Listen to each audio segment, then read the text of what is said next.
मैं हूं अर्पिता आर्य और हर अपडेट हम न्यूज़ रूम लाइव में आप तक पहुंचाने वाले हैं। दरअसल टनल में 41 जिंदगियां फंसी हुई हैं। विस्तार से आशुतोष भी हमारे सहयोगी हैं, राजीव भी हमारे साथ होंगे और विस्तार से हर जानकारी हम आपको पहुंचाने वाले हैं। लेकिन आपको बता दें, प्रधानमंत्री यानी पीएमओ की लगातार नजर बनी हुई है। सीएम धानी इस पर नजर बनाए हुए हैं। आज प्रमुख सचिव जो है वो वहां पहुंचे, उन्होंने वहां जायजा लिया और साथ ही साथ बीच एक अपडेट ये कि 36 मीटर की जो ड्रिलिंग है, वर्टिकल ड्रिलिंग, वो पूरी हो चुकी है अब तक। यानी जो तीसरे मोर्चे पर, तीसरे फ्रंट पर कह लीजिए, जो प्लान बना था अब उस पर आगे बढ़ते हुए अब सिर्फ 50 मीटर हिस्सा ड्रिल होना बाकी है और इसीलिए समय अभी लग सकता है। साथ ही साथ आपको बता दें, जो सिलकियारा छोर है जहां से पहले ये ड्रिलिंग हो रही थी और जहां से मजदूरों की दूरी करीब अब 10 मीटर ही बची थी, उससे पहले ऑगर मशीन खराब हो गई थी। ऑगर मशीन के जो पुर्जे खराब हो गए थे, जो ब्लेड खराब हो गई थी, उनको निकाल लिया गया और वहां से भी मैनुअल ड्रिलिंग की तैयारी आगे की जा रही है।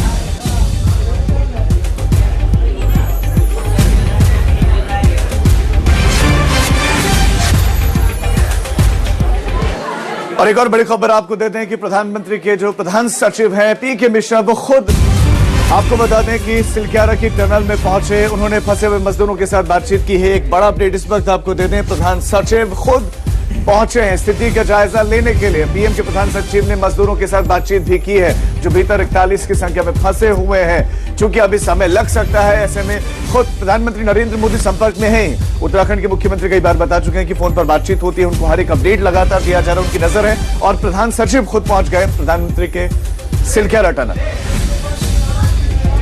मैं पीके मिश्रा बोल रहा हूँ। आप कौन बोल रहे हैं?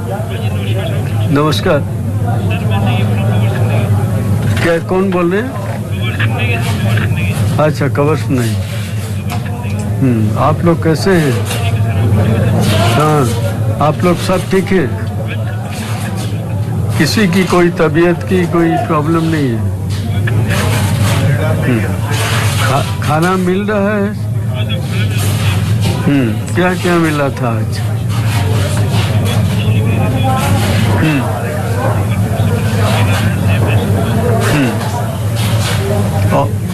और कुछ राइस ये सब मिलता था?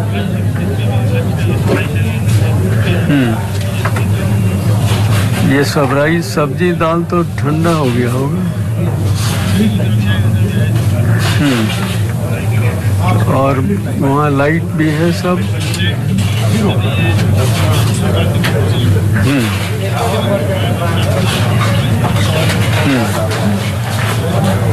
और अभी आज तो हम आए हैं, मैं आया हूँ प्राइम मिनिस्टर ऑफिस से, होम सेक्रेटरी साहब भी आए हैं।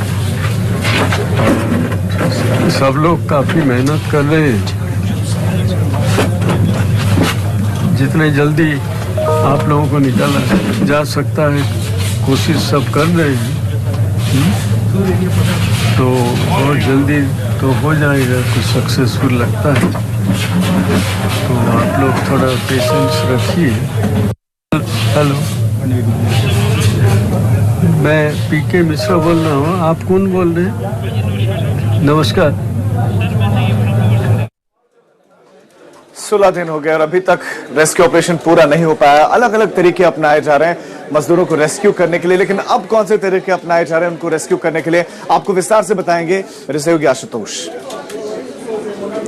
शुक्रिया राजीव आपका। रेस्क्यू प्लान, कई तरह के प्लान्स तैयार किए गए हैं, आपको जल्दी जल्दी अपडेट कर देते हैं। देखिए, रेस्क्यू प्लान नंबर 1 क्या है? ऑगर मशीन निकाली गई। सबसे पहले तो बाहर जो ब्लेड्स टूटे हुए थे उसके टुकड़े, उसको निकाल दिया गया। सबसे बड़ी बात, पाइप की मरम्मत होगी, ये भी आपको हम जानकारी दे रहे हैं। ये रेस्क्यू जो प्लान नंबर 1 है उसके तहत अब पाइप में ट्रेंड लोग जाएंगे, यानी जितने भी एक्सपर्ट्स होंगे इस काम में, जिनको दक्षता हासिल है, वही जाएंगे। रेट माइनस करेंगे ड्रिलिंग और रेट माइनस। अब ये मैनुअल होगा, छेनी हथौड़े लेकर जो जाते हैं, हालांकि इसमें थोड़ा सा वक्त लगता है, लेकिन गुंजाइश बहुत ज्यादा वो रहती है कि कोई भी वाइब्रेशन नहीं होता। मैनुअल ड्रिलिंग की प्रक्रिया को ये आगे बढ़ाएंगे तो इसमें दुर्घटना या फिर किसी तरह की जो और भी जोखिम होता है, कम चांसेस होते हैं, गुंजाइश कम हो जाती है, क्योंकि ये मैनुअल करते हैं। 6-6 किलो मलबा निकालेंगे। एक छोटा सा जिसे मलबा निकालने के लिए जो एक सहारा होता है उसको लेकर जाया जाएगा, क्योंकि उसकी संख्या बहुत ज्यादा नहीं होगी और बहुत बड़ा भी नहीं होगा, तो आसानी होगी। इससे मजदूरों तक पहुंच बनेगी इनकी, क्योंकि पकड़ बनेगी, पहुंच बनेगी।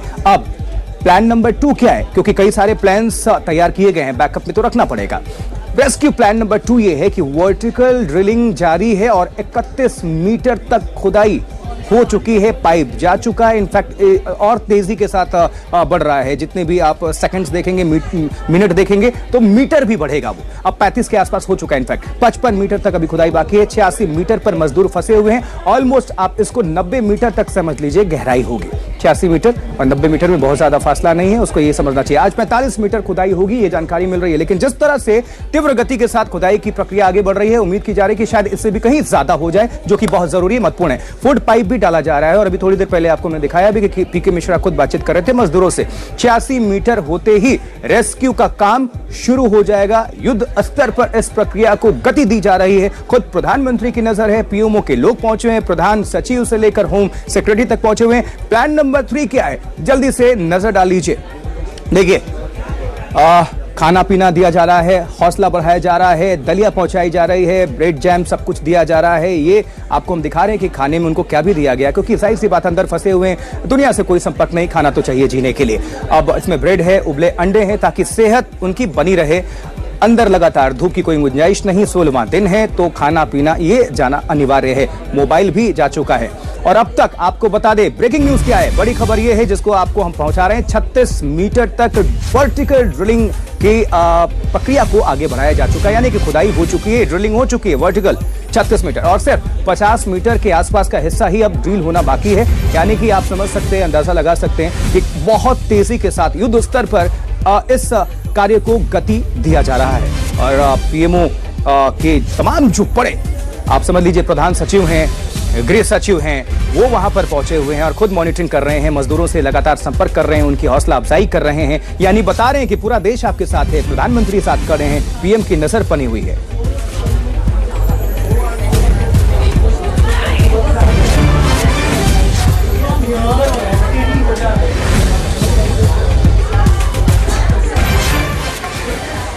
और सीधे आपको लिए चलते हैं ग्राउंड पर, और ग्राउंड से समझते हैं कि आखिरकार वहां इस वक्त रेस्क्यू ऑपरेशन किस स्पीड से बढ़ रहा है और कहां तक पहुंचा है। आशुतोष, जरा बताइए कि अभी कितना और वक्त हम मान के चले? कम से कम 48 से 72 घंटों की समय सीमा हमें रखनी चाहिए, और वो इसलिए क्योंकि दरअसल पाइप जिस हिस्से पर थी मलबे के पास और ब्लेड निकाले गए तो पाइप भी काफ़ी नुकसान हो गई थी।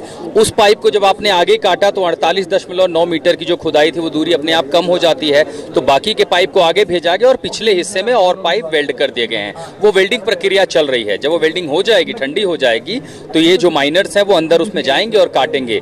छीनी हथौड़ी से, अपने कन्वेंशनल मेथड से, हिल्टी जो ड्रिलिंग मशीन है उससे पत्थर तोड़ना, आरी जो होगी उससे जाकर के ब्लेड काटना, सरिया काटना, तो ये जब कटिंग प्रक्रिया होगी, जिस तरह की बाधाएं हम देखें कि भारी भरकम मशीन टूट गई, तो इंसान अकेले एक शख्सियत जो करेगा उसमें समय लगेगा। तो मुझे लगता है कि 48 से 72 घंटों का समय हमें रखना चाहिए, एजेंसी फिलहाल नहीं कहेगी। अब जो दूसरा प्लान है वो मेरे पीछे जो सुरंग के ऊपर ऊंचाई पर चल रहा है, जिसके बारे में आपने विस्तृत जानकारी दी है, उसमें एक अपडेट आपको बता दें कि अब तक जो ड्रिलिंग है, जो ऊर्ध्व ड्रिलिंग है यानी वर्टिकल ड्रिलिंग है, वो 36 मीटर पार कर चुकी है। और ये जानकारी 1 घंटे पहले हमें मिली है कि 36 मीटर से ज्यादा हो चुका है, यानी आप लगभग हाफवे पहुंचने वाले हैं। और वो एक बहुत बड़ी सक्सेस है कि आप लगभग 35 से 36 घंटों में आप इतना आगे 36 मीटर तक पहुंच चुके हैं। वहां भी तैयारियां चल रही हैं, यहां भी तैयारियां चल रही हैं, लेकिन दोनों को देखते हुए आने वाली मुश्किलों को जो अब तक हमने 16 दिनों में देखी है, उन कठिनाइयों को कंसीडर करते हैं तो सामान्य गणित ये कहता है कि 48 से 72 घंटे की समय सीमा हमें रखनी चाहिए, और लगभग ऐसी ही तैयारी एजेंसियों की भी है। जी आशुतोष, आप हमारे साथ बने रहिए, आपके पास हम लौटते हैं। चूंकि रेस्क्यू ऑपरेशन लगातार चल रहा है, लेकिन इस बीच में चर्चाएं अब हो रही हैं रैट माइनर्स की। आप सुन रहे होंगे कि रैट माइनर्स की टीम वहां पर पहुंच गए हैं, वो अब इस ऑपरेशन को आगे अंजाम देने वाले हैं। ये रैट माइनर्स कैसे काम करते हैं, क्या काम करते हैं, हमारे संवाददाता अमित भारद्वाज की ये रिपोर्ट आप देखिए। अब रैट माइनर्स की एक टीम, 6 लोगों की एक टीम अंदर जाएगी और रैट माइनिंग यानी कि हाथ से मैनुअली जो मलबा है उसको छोटे छोटे बॉक्सेस में डाल के बाहर लाएगी, और वही टीम हमारे साथ इस वक्त है। राकेश, ये बताइए जो प्रोसेस है पूरा, आप लोगों का अंदर जाएंगे, बड़ा कठिन परिस्थिति है, किस तरह से काम करेंगे वहाँ पे? मतलब जो एक फावड़ा लेके जाएंगे छोटा सा, जिसके लिए एक ठेली की जरूरत पड़ेगी। ठेली के उससे मतलब तसले में रख के उसका मिट्टी आएगी बाहर निकलने के लिए। कितना बड़ा तसला रहता होगा वो, कोई आइडिया है क्या? 14 इंच का। 14 इंच का? हाँ जी, 12 इंच का चलेगा। अच्छा, और 800 का लाइन है। हाँ। इसलिए कोई बड़ा पाइप होता तो उसको हाँ। बड़ा तसला ले जा सकते। तो एक बार में कितना मलबा तकरीबन आप उसमें रख पाएंगे, कोई आइडिया है अभी? एक तसले में 6-7 किलो बनेगा। और कितना बनेगा? 6-7 किलो। तो इसमें कई घंटों का काम है। ये देख रहे हैं हाँ। आप, है ना? और अंदर सांस लेने में दिक्कत होगी तो उसके लिए क्या कुछ ऑक्सीजन सिलेंडर्स वगैरह जाएगा, कैसे होगा वो? मतलब उसमें जैसे क्या कहते हैं उसको, ऑक्सीजन सब मास्क लगा के जाएंगे। चश्मा भी मतलब रखेगा आंख पे। हाँ। और इसके बाद एक ब्लोअर होता है जो पाइप के द्वारा हवा भी जाएगी इसके साथ साथ, ताकि धूल ना आए। अच्छा, हवा का सर्कुलेशन बना रहे इसलिए बना रहे। हाँ, ठीक है। और साथ में मैं ये देख रहा हूँ ड्रिलर आपने रखा हुआ है, ये किस काम में आएगा? ये मतलब कोई पत्थर अगर बड़ा सा आता है मुंह पर पाइप के, तो इससे अगर टूटता है तो इससे तोड़ा जाएगा। अच्छा, आप लोगों को क्या इसके पहले भी एक्सपीरियंस है, कहीं किया है आप लोगों ने, या पहला समय होगा जब ये काम करेंगे? नहीं, ये काम तो हम लोग काफी सालों से कर रहे हैं। इसका एक्सपीरियंस है, हम लोग कर देंगे, इतना है तजुर्बा। अच्छा, तो कहाँ काम किया इसके पहले, किन जगहों पे, किन? दिल्ली में बहुत सारे जगह पे किए हैं, अभी गुजरात अहमदाबाद में भी बहुत काम किए हैं। लेकिन ये चुनौती भरा होने वाला है, यहाँ पे सांस वास लेने की दिक्कत होगी अंदर तक। वो तो हम अपना सेफ्टी लेके चलेंगे। अच्छा, 6 लोगों की टीम जो जा रही है वो किस तरह से काम करेंगे? वो क्या शिफ्ट में काम होगा? कौन तोड़ेगा, कौन मलबे को खींचेगा? इसमें 2 आदमी हम पहले जाएंगे जो तसला भर के ट्रॉली पे रखेंगे। ठीक है। बाकी 4 जने खींचेंगे। अच्छा, वो थकेंगे, फिर हम लोग 2 जाएंगे, अल्टरनेट करके जाएंगे। शिफ्ट में काम होगा। शिफ्ट में काम करेंगे। तो रेस्क्यू ऑपरेशन लगातार चल रहा है। रेस्क्यू ऑपरेशन जब लगातार चल रहा है, इस बीच में बहुत सारी तस्वीरें भी सामने आ रहे हैं। लोग उन तस्वीरों को आस्था के साथ जोड़ रहे हैं। इसी तरह की एक तस्वीर सामने आई है जो कि सिलक्यारा टनल की है, जहां पर एक आकृति नजर आ रही है और इस आकृति को लोग भगवान शिव से जोड़कर अब देख रहे हैं। सुरंग में देखिए आप, पहले एक मंदिर वहां पर था, वहां पर पूजा अर्चना रोज हो रही थी, लेकिन अब ये जो तस्वीर है इसको लोग भगवान शिव की आकृति से जोड़ रहे हैं। अब ये भूखनाथ बाबा का मंदिर है, छोटा सा मंदिर है। जो बड़ा मंदिर है वो ऊपर आप देख रहे हैं, कांचे में आप देख रहे हैं। लेकिन भोले बाबा के आशीर्वाद और इनका नकली नाग का आशीर्वाद, दशहरा का आशीर्वाद होगा। कुल मिलाकर जल्दी हो जाएगा। कुल मिलाकर के स्थानीय लोगों का मानना है कि ये जो एक आकृति थी, जो पानी का एक परछाई जो वहां पर बनी है, ये भोले बाबा का आशीर्वाद रेस्क्यू ऑपरेशन को मिला है। और धार्मिक मान्यताओं से अगर इसको धार्मिक आस्था के साथ यहाँ के स्थानीय लोग जैसे कि जोड़ रहे हैं, इनका कहना है कि अब काम जल्द सफल होने वाला है। चलिए न्यूज रूम लाइव में बढ़ते हैं आगे। अगली खबर प्रधानमंत्री नरेंद्र मोदी से जुड़ी हुई, जो कि धुआंधार प्रचार कर रहे हैं, रैलियों को संबोधित कर रहे हैं तेलंगाना में। आज प्रधानमंत्री नरेंद्र मोदी वहां पर उनकी मौजूदगी, आपको 2 तस्वीरें दिखा रहे हैं, अब जरा समझिए। पहले पहुंचते हैं तिरुपति, वहां पर मंदिर में पूजन अर्चन करते हैं और उसके बाद से रैलियों में विरोधियों पर जमकर प्रहार। कांग्रेस पर निशाना साधा, केसीआर को घेरते हुए उन्होंने कहा कि केसीआर ने अंधविश्वास में सूबे को बर्बाद कर दिया है। तेलंगाना का विश्वास बीजेपी पर है। तेलंगाना का अगला सीएम बीजेपी का ही होगा, ये आपने पक्का कर लिया है। तेलंगाना की पहचान ट्रेडिशन और टेक्नोलॉजी से है, लेकिन केसीआर ने इस प्रदेश पर अंधविश्वास का ठप्पा लगा दिया। जनता के पैसे से बनाया सचिवालय उन्होंने अंधविश्वास के चलते बर्बाद कर दिया। और अब बात लारेब हाशमी की, जिसको लेकर एक बड़ा खुलासा भी हुआ है। ये वही शख्स है जिसने बस कंडक्टर पर हमला किया और उसके बाद एक वीडियो भी साझा किया था। अब इसे नैनी जेल भेज दिया गया है। तो प्रयागराज से ये बड़ी खबर, लारेब हाशमी पर ये बड़ा खुलासा सामने आ रहा है और लगातार एक के बाद एक खुलासे हो भी सकते हैं। पाकिस्तानी मौलाना का वीडियो दरअसल लारेब जो है वो देखता था और ये बताया गया कि उसी के बाद इसको ऐसे विचार आए और बाकायदा जो वीडियो में वो बातें कर रहा है, अब जांच उसी दिशा में आगे बढ़ रही है। सुबह 4 बजे तक मौलाना के वीडियो देखता रहता था लारेब।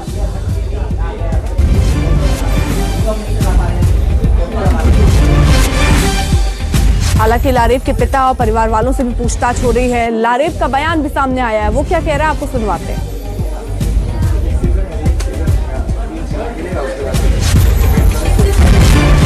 जाति सुपर शब्द बोल दिए, हमको नहीं बोले थे, वो दूसरे लोग से बोल रहे थे पब्लिकली, तो सब हंस रहे थे। अच्छा, इसी वजह से मारने की इरादा था क्या जान से? नहीं, हम तो सोचे थे कि खाली मतलब कुछ बोलेंगे बस ऐसे, उस वक्त गुस्सा चढ़ा गया। जो नारे वारे लगा रहे थे कहाँ से देखे थे? ये उनके लिए नहीं था। किसके लिए था? बस ऐसे सर, जो मतलब जो गुस्ताख लोग थे उनके लिए गुस्सा चढ़ा था, तो उनके लिए बोले थे। यूपी सरकार भी सख्त रुख दिखा रही है और ये कह रहा है जो भी इसके पीछे गुनहगार है या साजिश है उसको छोड़ा नहीं जाएगा। जबकि सीएम ब्रजेश पाठक उत्तर प्रदेश के कह रहे हैं कि सख्ती की जाएगी, तह तक पहुंचा जाएगा। प्रयागराज में जो घटना हुई दर्दनाक, उसको लेकर एटीएस भी लगातार कड़ी कार्रवाई कर रही है। जीरो टॉलरेंस है, हम किसी को नहीं छोड़ेंगे। तो प्रयागराज में जो घटना हुई दर्दनाक, उसको लेकर एटीएस भी लगातार कड़ी कार्रवाई कर रही है। जीरो टॉलरेंस है, हम किसी को नहीं छोड़ेंगे।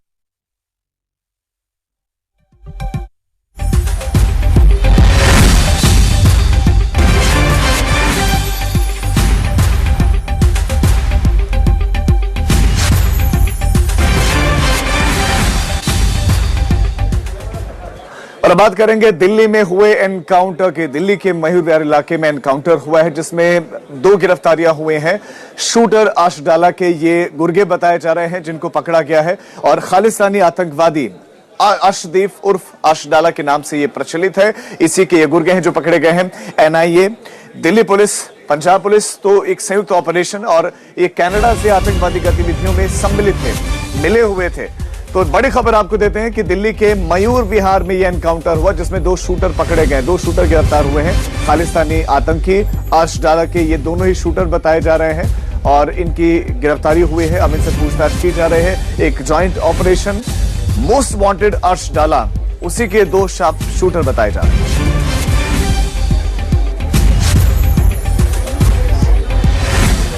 और बुलेटिन में वक्त हो चला है छोटे से ब्रेक का, हम फौरन लौट रहे हैं। आप देखते रहिए आज तक।